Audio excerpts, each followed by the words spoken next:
Continuando con el ciclo del VIH, esta vez vamos a unir el ciclo del VIH y el inicio cómo actúan los medicamentos antirretrovirales. En el, el VIH tiene el ciclo del VIH tiene varias fases. Uno es la unión, conocida como binding, la otra es la difusión, luego tenemos la transcripción reversa, la integración, la transcripción, translocación, ensamblaje y finalmente la maduración y liberación. Entonces vamos a hablar cada uno de estos para entender y vamos hablando cada uno de estos y también diciéndole cómo actúa el targa. En estos gráficos bien esquematizados, en la primera fase, en el binding o en la unión, vemos que el CD4, el virus del HIV, habíamos mencionado que tiene dos estructuras externas. Uno es el GP120. Este GP120 le sirve como anclaje. Este GP120, glicoproteína 120, está unido a la envoltura externa del VIH por el GP41. ¿Ya? Entonces tenemos GP120 y tenemos el GP41, que son las glicoproteínas externas que sirven como unión. Y debemos recordar que los linfocitos T CD4, los linfocitos T tienen un receptor externo que vemos acá en color negro en forma de cadenitas, es el receptor CD4. Entre los dos receptores CD4, en medio de ellos hay correceptores, ya sea CCR5 o CXR4, son los correceptores. Lo que hace el GP120, se ancla al receptor CD4, se ancla. Este anclaje viene posteriormente,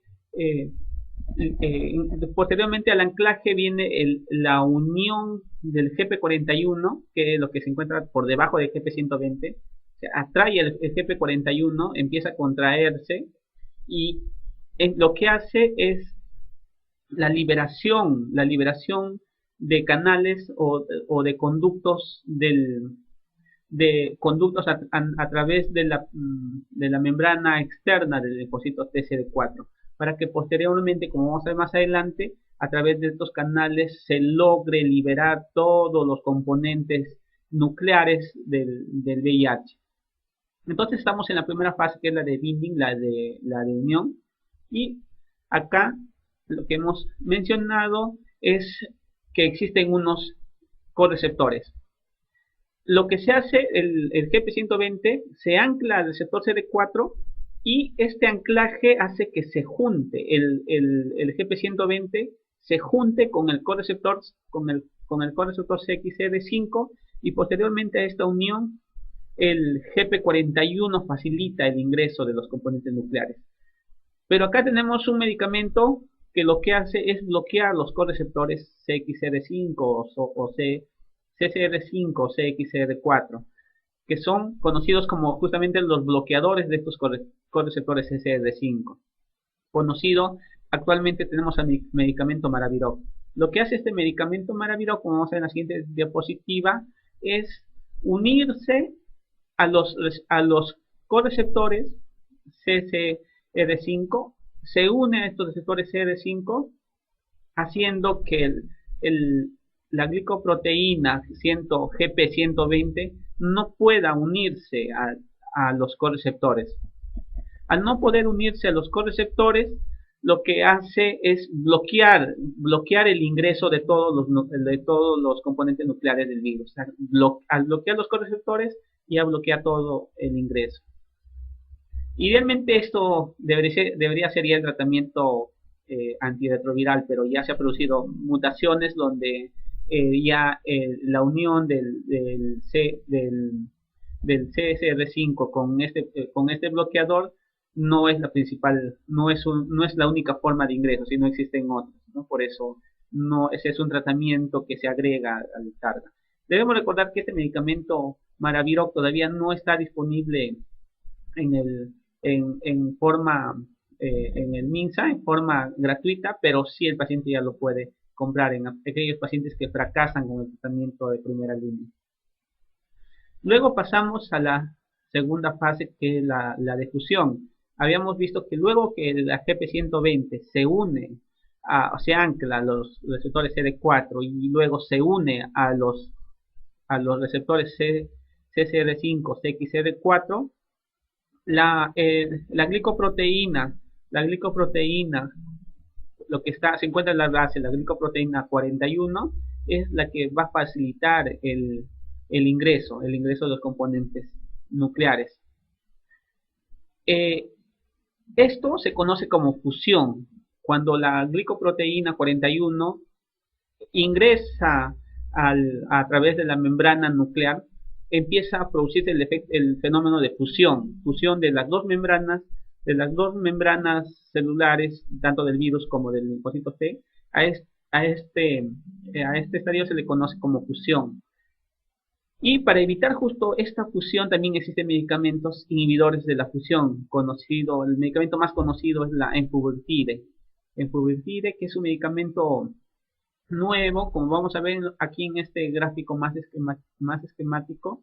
Lo que hace es que luego que se une el GP120, que se une a los receptores CSR5 a través del anclaje del linfocito TCD4, lo que pasa es que la glicoproteína GP41, que está compuesto por otros elementos, que es los heptanos tipo 1, heptanos tipo 2, son estas moléculas que facilitan la fusión a través de su contracción. Entonces, al unirse estos medicamentos inhibidores de la fusión, la enfuvirtide, al unirse a estos heptanos, principalmente heptano tipo 1, al unirse evita que se produzca la contracción de esta glicoproteína, por lo tanto evita el fenómeno de la fusión, ¿no? Entonces, por eso son conocidos como inhibidores de la fusión.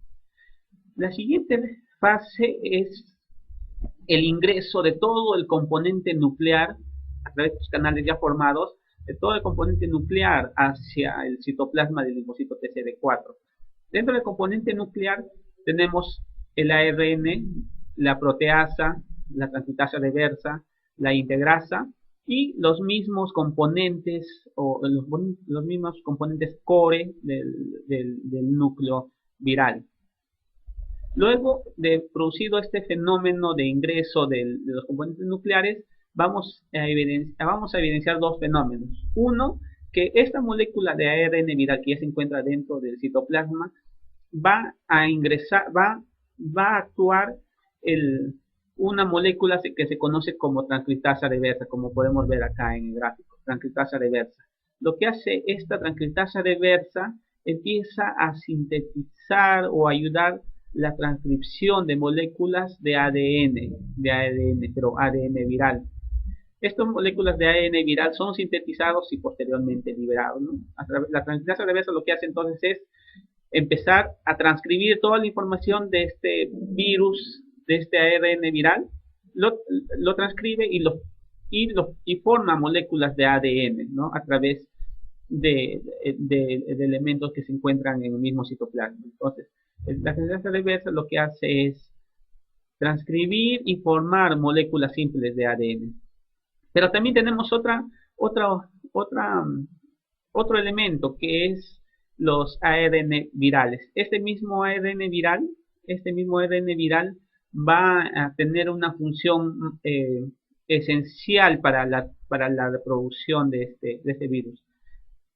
Entonces, primero vamos a hablar de la transcriptasa reversa. Esta transcriptasa reversa, esta enzima, también puede ser inhibido. Tenemos dos tipos de medicamentos. Los inhibidores de transcriptasa reversa, que son iguales a los nucleósidos, por eso se llama análogos de los nucleósidos, y otros que son no análogos a los nucleósidos.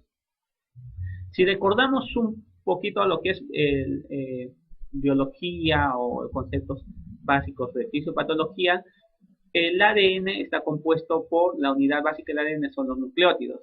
Los nucleótidos está compuesto por nucleósidos y por enlaces fosfóricos o enlaces de fósforo. Los nucleósidos ¿Están compuestos de qué? De una pentosa y de una base nitrogenada. Como es un ARN, la base nitrogenada va a ser una ribosa. Si es un ADN, es desoxirribosa. Y la pentosa. La pentosa aquí en estos elementos vamos a dividirlos en purinas y pirimidina. Las purinas puede ser adenina, guanina, y las pirimidinas citosina o uracilo, porque es un ARN. Ya. Lo que hace el targa, lo que hace estos medicamentos que son análogos a los nucleósidos, imitan molecularmente a un nucleósido. Entonces, como podemos ver en el gráfico, estos medicamentos son análogos a los nucleósidos, incluso también hay análogos a los nucleótidos, pero vamos a hablar de análogos a los nucleótidos. Dentro de los análogos a los nucleótidos tenemos principalmente la estabudina, tenemos también a la sidobudina. La sidobudina fue el primer medicamento antirretroviral utilizado y descubierto, y es uno de los mejores medicamentos que se usan actualmente.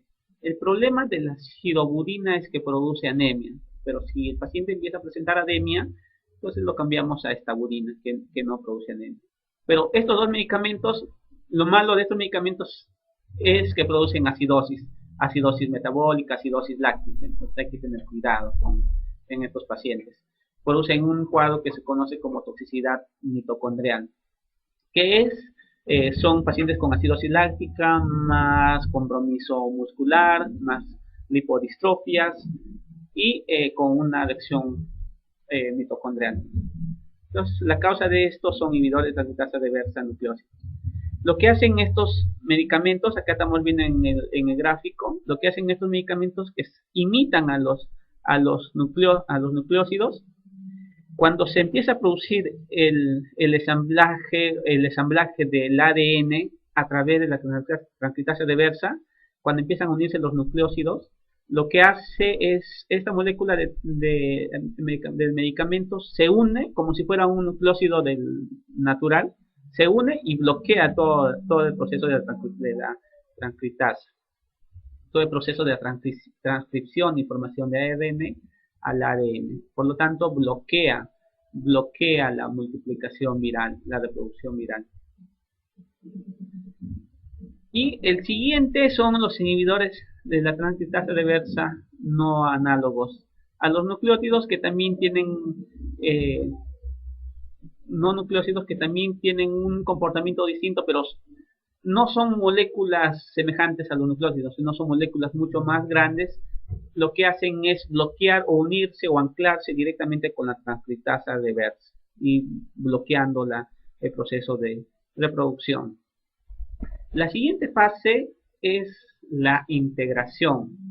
Luego de ya haberse producido el ADN viral, porque ya ingresó como ARN, ingresa la transcriptasa reversa, empieza a actuar.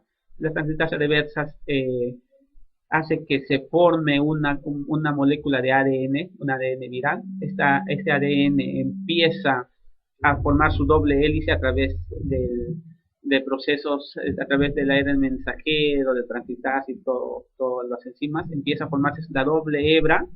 Luego de formarse la doble hebra del ADN viral, este ADN viral tiene que unirse al ADN de la célula. Entonces, para unirse a este ARN y formar parte de todo este genoma, tiene que actuar una enzima. Esta enzima se conoce como integrasa. ¿Y qué es lo que hace la integrasa? La integrasa, estas enzimas se unen en las dos porciones distales, o en los dos extremos del ADN viral, se unen y empieza a ser reconocidos como normales o como naturales, como parte del cuerpo, y se ensamblan en el ADN humano. Existen también medicamentos que bloquean esta integrasa, conocido como inhibidores de la integrasa. Tenemos los más representativos, la Altegravir y Eviltegravir, que son los medicamentos más conocidos.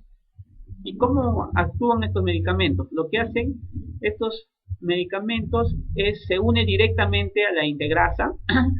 Al unirse a la integrasa, hacen que ya no sean reconocidos como porciones de ADN normales o ADN propio del organismo. Entonces ya no se produce el proceso de la integración.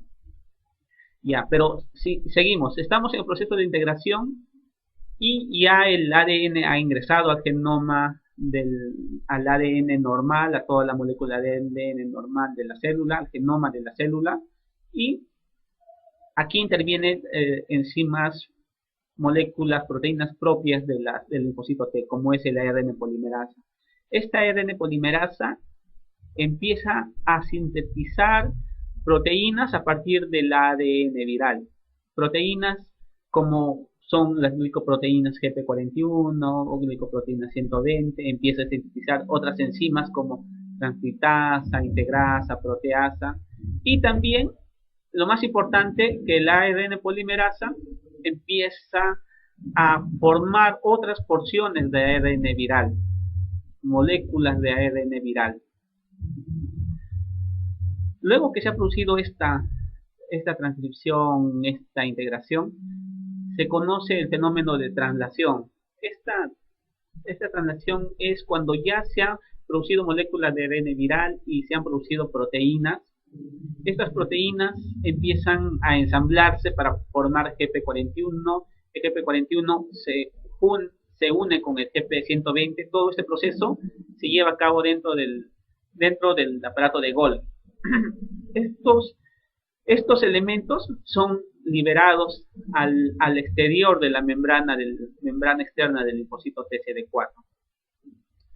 Y posteriormente se liberan mayor cantidad de GP120, GP41 a la superficie externa, y como podemos ver en el gráfico, los ARN viral ya empiezan también, mediante la producción de microtúbulos y contracción de algunos microtúbulos, empiezan a adherirse a la parte externa de la membrana del linfocito T, y aquí se conoce como el fenómeno de ensamblaje. El fenómeno de ensamblaje es cuando empieza a juntarse todos los elementos necesarios para la formación de un nuevo virus. El nuevo virus empieza a formarse con sus glicoproteínas externas, con su matriz, con su nucleocápside, y posteriormente son liberados al medio externo. Y no nos olvidemos que mientras son liberados, todavía sigue produciéndose el proceso de maduración.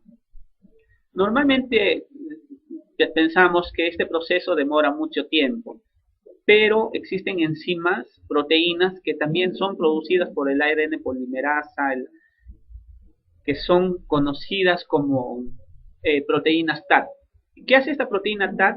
Son enzimas catalizadoras que aumentan 10 a la 4, 10 a la 5 veces la velocidad de la transcripción reversa. Sin esta proteína TAT, la forma de producción del virus sería más lenta, pero gracias a que existe esta proteína TAT al virus, gracias para el virus, hace que aumente a 10 a la 5 veces la velocidad de reproducción por segundo. Y también lo malo para nosotros es que esta proteína TAT es liberado al torrente sanguíneo, y esta proteína TAT es la que va a producir mutaciones en virus que normalmente nosotros tenemos en forma latente o en forma asintomática, como el virus herpes 8, o si tenemos alguna coinfección como virus herpes 8, muta el virus herpes 8 y podemos presentar infecciones por la mutación de como el sarcoma de Kaposi principalmente. También produce mutaciones del Epstein-Barr, produciendo linfoma no Hodgkin, produciéndose algunos tipos de leucemia que son frecuentes en nuestros pacientes, y también se ha visto que producen mutaciones no solamente en estos virus, sino también mutaciones a nivel de los virus papiloma humano, produciendo CA de cervix en mujeres principalmente, o adenocarcinomas en los varones. Y luego que son estos liberados, estos elementos son liberados, todavía en el proceso de maduración existe una proteína que debe intervenir, que es las proteasas. Estas proteasas lo que hace es facilitar la maduración de ciertas proteínas que todavía en formas grandes, en formas complejas, que se encuentran en la parte externa del virus. Lo que hace es empezar a cortar en pequeñas fracciones y empezar a ensamblar los elementos nucleares. Dentro de los medicamentos tenemos inhibidores de esta proteasa, conocidos principalmente como el lopinavir, ritonavir, mertinavir, indinavir, atazanavir, saquinavir, que son medicamentos que actualmente lo usamos. Lo que hacen estos medicamentos inhibidores de la proteasa, se unen directamente a la proteasa del virus, del VIH, bloqueando directamente su acción, impidiendo que ésta tenga una acción sobre las proteínas y glicoproteínas que se encuentran aún en la superficie interna de envoltura del viral. Luego de ya liberado el virus, esto es capaz de invadir otros linfocitos, TCD4 principalmente. Debemos recordar que el manejo de targa son 3 pilares principalmente. Los 2 primeros están, el tratamiento es un inhibidor de transcriptasa reversa no nucleósido. Podemos asociar estabudina con sidobudina, que sería el primer pilar. El segundo pilar puede ser la mibudina, conocido como 3-TC, y el tercer pilar podemos asociar un inhibidor de la proteasa como lopinavir, ritonavir, atazanavir, ritonavir, o dar un inhibidor de transcriptasa reversa no nucleósido, por ejemplo, efavirenz, nevirapina. Entonces no nos olvidemos que principalmente como tratamiento ideal o tratamiento de elección, un inhibidor de transcriptasa reversa análogo a los nucleósidos, y en el segundo lugar, inhibidor de proteasa o análogos a los no nucleósidos. El esquema más usado es sidobudina en el primer pilar, en el segundo pilar la mibudina y en el tercer pilar efavirenz. Si el paciente tiene anemia, ya no damos sidobudina, si lo damos, administramos estabudina. Si el paciente tiene toxicidad mitocondrial, tiene anemia severa, tiene lipodistrofias, entonces lo que hacemos es, en vez de usar sidobudina, estabudina, administramos abacavir o tenofovir, que es lo que están recomendando las últimas guías de manejo de VIH. La lamivudina, a pesar de que es un medicamento antiguo, es uno de los mejores medicamentos que tenemos hasta la fecha, y a pesar de que se evidencia resistencia, tenemos que usar este medicamento como tratamiento adicional porque producen efecto fitness. Efecto fitness quiere decir que si el paciente tiene múltiples resistencias, la lamivudina va a potenciar a otros antirretrovirales. O sea, por más que sea resistente, continuamos usando. Y ese medicamento con menores efectos adversos. Y el tercer pilar, efavirenz, podemos administrar, pero sobre todo en pacientes con TBC, tiene menores efectos adversos, pero lo malo es que puede producir cuadros neurológicos, insomnia, sueños vividos, pesadillas, y debemos evitar en pacientes con problemas psiquiátricos. La otra alternativa es nevirapina. Lo malo que la nevirapina produce cuadros dermatológicos severos, toxicodermias, síndrome Stevens-Johnson, necrólisis epidérmica. No debemos dar si el paciente tiene un CD4 mayor de 250. Si el paciente es gestante, también hay que evitar de dar nevirapina, sobre todo si el CD4 es mayor de 250. Efavirenz, contraindicado en pacientes gestantes. En gestantes lo que podemos dar es inhibidores de proteasa, que es en vez de efavirenz o nevirapina, pues inhibidores de proteasa, lopinavir y ritonavir principalmente. En gestantes no debemos olvidar que debemos iniciar tratamiento a partir de las 18 semanas de tratamiento y luego medimos el nivel de CD4. Si el CD4 está menor de 350, el paciente debe continuar por el resto de su vida hasta que se encuentren otras opciones. Pero si el CD4 está mayor de 350, después del parto podemos suspender el targa y esperar hasta que el nivel CD4 disminuya. Y evitar la lactancia al niño, al recién nacido, tenemos que administrarle como profilaxis, primero cesárea, segundo evitar la lactancia materna y tercero profilaxis mínimo con terapia doble, sidobudina, lamivudina, hasta descartar después la infección por VIH. Actualmente la meta es cero transmisión vertical. Gracias a esta terapia triple en VIH en pacientes con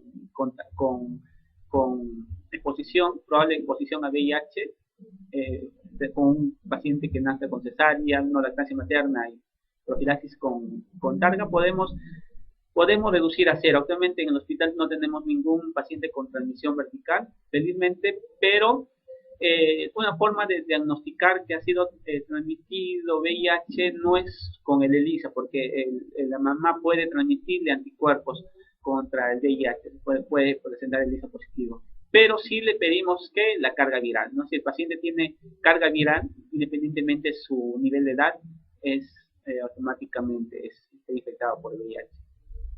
O lo otro es esperar hasta el año, si hasta el año no tiene un ELISA positivos, después del año no presenta ELISA positivo, ya se descarta el VIH.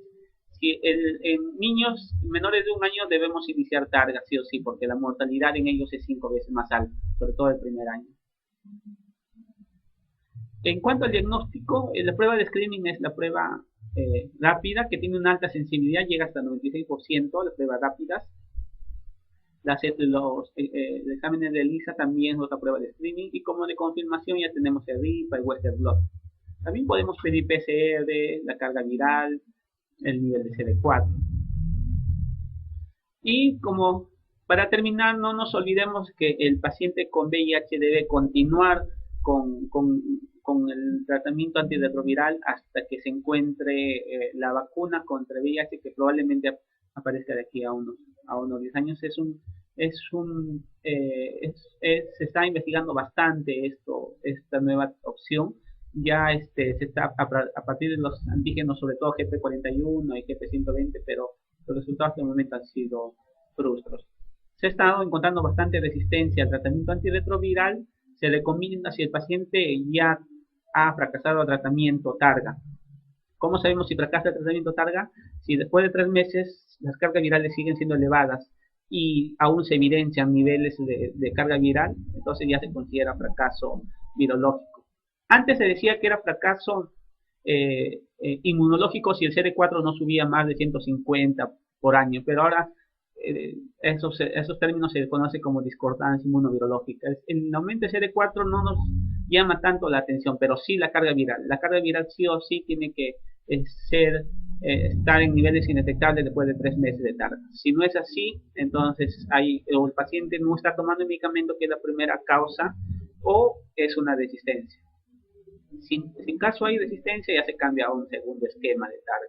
Como segundo esquema, podemos administrar medicamentos como tenofovir, amividina, atazanavir y tonavir, que son medicamentos de descarte, o en todo caso añadir inhibidores de la integrasa, inhibidores de la fusión, como medicamentos potenciadores. Bueno, esperemos que les haya servido. Muchas gracias.